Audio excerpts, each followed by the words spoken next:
नमस्कार साथियों, स्वागत है आपका मेरे YouTube चैनल पर। जैसा कि आप सभी को पता है, ESB के द्वारा भर्ती कैलेंडर को अपडेट कर दिया गया है और उसमें प्राथमिक शाला शिक्षक पात्रता परीक्षा को जोड़ा गया है और उसकी परीक्षा दिनांक सितंबर 2024 बताई गई है। आप सभी लोग अभी से अपनी तैयारियों को शुरू कर दें और तैयारी को शुरू करने से पहले एक बार अच्छे से सिलेबस को जान लें। आज की वीडियो में हम MPTET वर्ग 3 के सिलेबस को देखेंगे।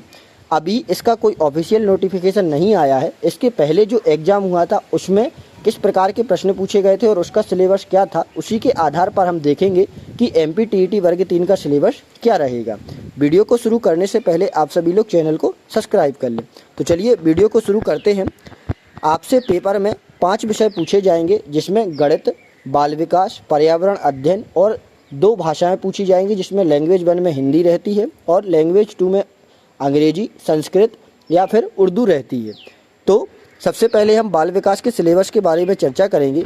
तो हर विषय 30 नंबर का पूछा जाता है। टोटल 150 नंबर का पेपर होता है और इन 30 नंबरों में से भी 15 की पेडागोजी यानी शिक्षा शास्त्र पूछा जाएगा और 15 नंबर का आपसे विषय पूछा जाएगा, यानी विषय जो उसका विषय रहता है और शिक्षा शास्त्र या पेडागोजी मतलब उसको पढ़ाने का तरीका। तो बाल विकास में देखेंगे तो हम बाल विकास की अवधारणा एवं अधिगम के संबंध, विकास और विकास को प्रभावित करने वाले कारक, बाल विकास के सिद्धांत, बालकों का मानसिक स्वास्थ्य एवं व्यवहार संबंधी समस्याओं से संबंधित प्रश्न पूछे जाएंगे, वंशानुक्रम एवं वातावरण, सामाजिकरण प्रक्रियाएं, सामाजिक जगत एवं बच्चे, शिक्षक, अभिभावक, साथी, प्याजे, पावलोव, कोहलर और थॉर्नडाइक, ये सबसे ज़्यादा प्रश्न आपको इनसे देखने को मिलेंगे। बाल केंद्रित शिक्षा, प्रगतिशील शिक्षा की अवधारणा, बुद्धि की रचना का आलोचनात्मक स्वरूप और उसका मापन, बहुआयामी बुद्धि, व्यक्तित्व और उसका मापन, भाषा और विचार, सामाजिक निर्माण के रूप में जेंडर की भूमिका, लिंग भेद और शैक्षिक प्रथाएं जो कि क्या प्रचलित हैं, अधिगमकर्ताओं के व्यक्तिगत भिन्नता, भाषा, जाति, लिंग, संप्रदाय, धर्म आदि की विषमताओं पर आधारित भिन्नताओं की समझ, अधिगम के लिए आकलन और अधिगम के आकलन में अंतर, जब शाला आधारित आकलन, सतत एवं समग्र आकलन, मूल्यांकन से संबंधित प्रश्न जो भी बनेंगे वो पूछे जाएंगे, अधिगमकर्ता की तैयारी के स्तर के आकलन हेतु उपयुक्त प्रश्नों का निर्माण, कक्ष में अधिगम को बढ़ाने आलोचनात्मक चिंतन, अधिगमकर्ता की उपलब्धि के आकलन के लिए, ये हमारे बाल विकास के प्रश्न आपसे पूछे जाएंगे। फिर एक और रहता है इसमें समावेशी शिक्षा की अवधारणा, इससे भी आपको 5 प्रश्न देखने को मिलेंगे। अलावान्वित बच्चे, वंचित वर्ग सहित विविध पृष्ठभूमि अधिगमकर्ताओं की पहचान, अधिगम कठिनाइयाँ, क्षति आदि से ग्रस्त बच्चों की आवश्यकताओं की पहचान, प्रतिभावान, सृजनात्मक, विशेष क्षमता वाले अधिगमकर्ताओं की पहचान या समस्याग्रस्त बालक, पहचान एवं निदानात्मक पक्ष तथा बाल अपराध, कारण और प्रकार, इनसे संबंधित आपको 5 प्रश्न देखने को मिलेंगे। फिर इसके बाद आता है शिक्षा शास्त्र। तो बाल विकास के शिक्षा शास्त्र रहेगा, उससे संबंधित प्रश्न पूछे जाएंगे, जैसे बच्चे कैसे सोचते हैं, कैसे सीखते हैं, इनसे संबंधित प्रश्न आपको देखने को मिलेंगे। बच्चे शाला प्रदर्शन में सफलता प्राप्त करने में क्यों और कैसे असफल होते हैं, शिक्षण और शिक्षण अधिगम की मूलभूत प्रक्रियाओं, बच्चों के अधिगम की रणनीतियाँ, अधिगम एवं सामाजिक प्रक्रिया के रूप में अधिगम का सामाजिक संदर्भ, फिर समस्या समाधानकर्ता और वैज्ञानिक अन्वेषक के रूप में बच्चा, फिर होता है बच्चे में अधिगम की वैकल्पिक धारणाएं, बच्चों की त्रुटियां अधिगम प्रक्रिया में सार्थक कड़ी के रूप में समझना, अधिगम को प्रभावित करने वाले कारक, अवधान और रुचि, इनसे संबंधित आपको प्रश्न देखने को मिलेंगे। संज्ञान और संवेग, अभिप्रेरणा और अधिगम, अधिगम में योगदान देने का कारक, व्यक्तित्व और पर्यावरणीय, व्यक्तिगत और पर्यावरणीय, जो अधिगम मतलब होता है सीखने में जो कौन से कारक योगदान देते हैं, निर्देशन एवं परामर्श, अधिक क्षमता और उसका मापन, स्मृति और विस्मृति, ये आपको बाल विकास के देखने को मिलेंगे। इसके बाद आती है हिंदी। हिंदी में क्या पूछा जाएगा आपसे, भाषाई समझ अवबोध के लिए 2 अपठित गद्यांश पूछे जाएंगे, जिसमें 1 गद्यांश और 1 पद्यांश रहता है। फिर उनसे संबंधित आपको प्रश्न देखने को मिलेंगे, जैसे अपठित पद्य के रूप में रहेगा। इस अपठित में समझ, अवबोध, व्याख्या, व्याकरण, मौखिक योग्यता से संबंधित प्रश्न किए जाएंगे। गद्यांश साहित्यिक, वैज्ञानिक, सामाजिक, समरसता, तात्कालिक घटनाओं पर आधारित हो सकता है। गद्यांश किस प्रकार से हो सकता है, साहित्यिक, ऐतिहासिक किसी घटना पर भी आधारित हो सकता है, या किसी जो ऐसी कोई तात्कालिक घटना हो जो करंट में घटी हो उससे संबंधित भी गद्यांश पूछा जा सकता है। उसमें सामान्य प्रश्न और ग्रामर वगैरह रहती है। फिर उसके बाद होता है भाषा का शिक्षा शास्त्र। तो उसमें रहेगा भाषा की सीखना और ग्रहणशीलता, भाषा शिक्षण के सिद्धांत, भाषा शिक्षण में सुनने बोलने की भूमिका, भाषा के कार्य, बच्चे भाषा का प्रयोग कैसे करते हैं। मौखिक और लिखित अभिव्यक्ति अंतर्गत भाषा सीखने में व्याकरण की क्या भूमिका रहती है। भाषा शिक्षण में विभिन्न स्तरों के बच्चों की चुनौतियां, कठिनाई और त्रुटियां व क्रमबद्धता। भाषा के चारों कौशल जो मुख्य कौशल होते हैं, सुनना, बोलना, पढ़ना और लिखना।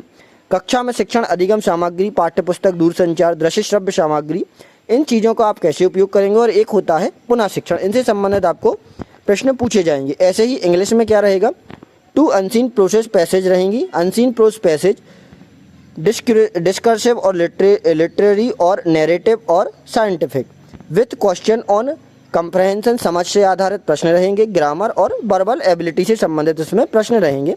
बाकी इसकी पेडागोजी क्या रहेगी, तो learning and acquisition of language, principle of second language teaching, language skill, listening, speaking, reading, writing, role of listening and speaking, मतलब उसका मुख्य रोल क्या है सुनने और बोलने का। Function of language and how children use it as a tool.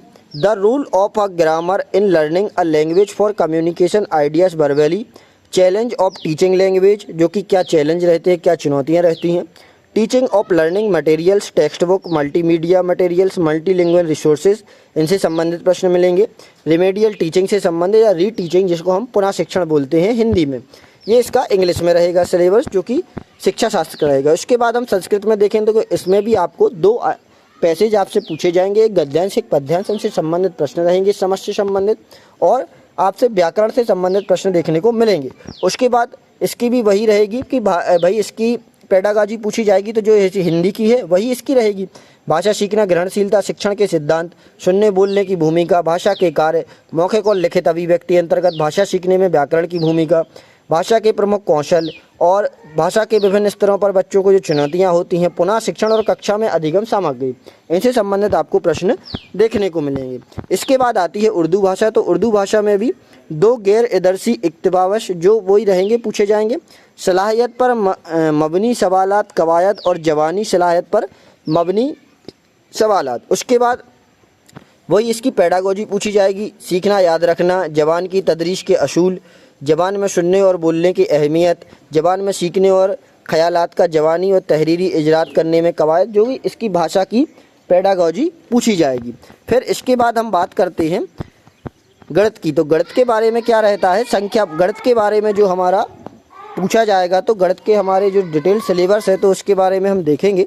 पहला रहेगा हमारा संख्या पद्धति। तो संख्या पद्धति में 15 नंबर की उसमें विषय वस्तु पूछी जाएगी और 15 नंबर का उसमें क्या रहेगा, उसमें पेडागॉजी पूछी जाएगी। तो संख्या पद्धति में 1000 से बड़ी संख्याओं को पढ़ना लिखना और 1000 से बड़ी संख्याओं पर स्थानीय मान की समझ, फिर जोड़ना घटाना, 5 अंकों तक की संख्याओं का जोड़ना घटाना, गुणा, 2 या 3 अंकों की संख्याओं का गुणा करना, 2 अंकों वाली संख्याओं में से 4 अंकों वाली संख्या में भाग देना, भिन्न भिन्न की अवधारणा, सरलतन रूप, समभिन्न, विषम भिन्न आदि भिन्नों को जोड़ना घटाना व गुणा भाग, समतुल्य भिन्न, भिन्न से संबंधित आपको प्रश्न देखने को मिलेंगे। सामान्यतः प्रयोग होने वाली लंबाई, भार, आयतन, बड़ी व छोटी इकाई से संबंधित प्रश्न देखने को मिलेंगे। बड़ी इकाई में तथा छोटी इकाई में तथा छोटी इकाई को बड़ी इकाई में बदलना, इनसे संबंधित आपको प्रश्न देखने को मिलेंगे। ज्ञात इकाइयों में किसी ठोस वस्तु का आयतन ज्ञात करना, पैसा, लंबाई, भार, आयतन, समय अंतराल से संबंधित प्रश्न रहेंगे। मीटर को सेंटीमीटर और सेंटीमीटर को मीटर में बदलना, पैटर्न से संबंधित आपको प्रश्न देखने को मिलेंगे। ज्यामिति से आपको प्रश्न देखने को मिलेंगे। वृत्त का केंद्र, त्रिज्या और व्यास की पहचान व समझ, वृत्त, त्रिज्या व व्यास में परस्पर जो संबंध रहते हैं, इनसे संबंधित आपको प्रश्न मिलेंगे। सरल ज्यामिति, त्रिभुज, आयत, वर्ग, इनसे संबंधित प्रश्न। परिवेश की 2D आकृतियों की पहचान, दैनिक जीवन से संबंधित विभिन्न आंकड़ों को एकत्रित करना, घड़ी के समय को घंटे एवं मिनट में पढ़ना, AM और PM के रूप में व्यक्त करना, 24 घंटे की घड़ी को 12 में कन्वर्ट करना, इनसे संबंधित प्रश्न रहेंगे। दैनिक जीवन की घटना में लगने वाले समय अंतराल की गणना, गुणा तथा भाग, सम्मिति पर आधारित ज्यामितीय पैटर्न, दंड आलेख के माध्यम से प्रदर्शित उसको निष्कर्ष निकालना, आपसे DIV पूछा जाएगा। फिर इसकी पेडागॉजी रहेगी जो कि गणित की, गणित शिक्षण द्वारा चिंतन एवं तर्क शक्ति का विकास, पाठ्यक्रम में गणित का स्थान, गणित की भाषा, प्रभावी शिक्षण हेतु परिवेश आधारित उपयुक्त शैक्षणिक सहायक सामग्री का निर्माण एवं उसका उपयोग करने की क्षमता। फिर मूल्यांकन की विधियाँ पूछी जाएंगी और गणित शिक्षण की नवीन विधियाँ, इनसे संबंधित आपको प्रश्न देखने को मिल जाएंगे। इसके बाद हम देखेंगे तो पर्यावरण अध्ययन। पर्यावरण अध्ययन से हमसे पूछा जाएगा, मुख्य विषय रहेगा हमारा परिवार और हमारे मित्र, इनसे संबंधित जो प्रश्न हैं वो पूछे जाएंगे। खेल एवं कार्य, आवास, हमारा भोजन और हमारी जो आदतें हैं इनसे संबंधित प्रश्न, पानी और हवा प्रदूषण, संक्रमण, प्राकृतिक वस्तुएं, उपज, इनसे संबंधित प्रश्न आपको देखने को मिलेंगे। मानव निर्मित उत्पादन एवं उसके क्रियाकलापों का प्रभाव, इनसे संबंधित प्रश्न आपको देखने को मिल जाएंगे। और अंतरिक्ष विज्ञान से आपको देखने को मिलेंगे प्रश्न। अंतरिक्ष विज्ञान में अंतरिक्ष वैज्ञानिकों का परिचय, उनके अंतरिक्ष में जीवन बिताने के अनुभव, अंतरिक्ष जीवन के वैज्ञानिक सभ्य जीवन की संभावनाएं, अंतरिक्ष यान, अंतरिक्ष खोजें, अंतरिक्ष भविष्यवाणी, इनसे संबंधित आपको प्रश्न देखने को मिलेंगे। अब बात करते हैं हम पर्यावरण पेडागॉजी की। तो पर्यावरण पेडागॉजी में पर्यावरण अध्ययन की अवधारणा एवं उनकी आवश्यकता, पर्यावरण अध्ययन का महत्व, पर्यावरणीय शिक्षा के सूत्र, पर्यावरण शिक्षा का विज्ञान और सामाजिक विज्ञान से सहसंबंध, अवधारणा के स्पष्टीकरण हेतु प्रविष्टियाँ और गतिविधियाँ, परिवेशीय भ्रमण, प्रयोगात्मक कार्य, प्रोजेक्ट कार्य और उनका महत्व, चर्चा, परिचर्चा, प्रस्तुतिकरण, समूह शिक्षण से संबंधित प्रश्न आपको देखने को मिलेंगे। मूल्यांकन से संबंधित प्रश्न आपको देखने को मिलेंगे। और पर्यावरणीय शिक्षा में शिक्षण सामग्री, सहायक सामग्री, जो कि आपको हर सहायक सामग्री में आपको अधिक प्रश्न देखने को मिल जाएंगे। स्थानीय परिवेश की पर्यावरणीय समस्या और उनके समाधान खोजने की क्षमता का विकास, इनसे संबंधित आपको प्रश्न देखने को मिल जाएंगे। आप इस सिलेबस को एक बार अच्छे से देख लें और इसी सिलेबस के अनुसार अपनी तैयारी को करें। इन्हीं टॉपिक्स को आप तैयार करें। जैसे पर्यावरण में है हमारा परिवार और हमारे मित्र, तो हमारे इसमें जो डिटेल्ड टॉपिक दिए हुए हैं इनको आप अच्छे से तैयार करें। यदि आप सिलेबस के हिसाब से तैयारी करेंगे तो आप पे पेपर बनेगा और आप अच्छा स्कोर कर पाओगे। आशा करता हूँ आपको वीडियो पसंद आई होगी और जानकारी अच्छी लगी होगी। जानकारी अच्छी लगी हो तो वीडियो को लाइक कर लेना और चैनल को सब्सक्राइब कर लेना तथा सभी दोस्तों के साथ शेयर कर लेना। धन्यवाद। मिलते हैं अगली वीडियो में अगली अपडेट के साथ।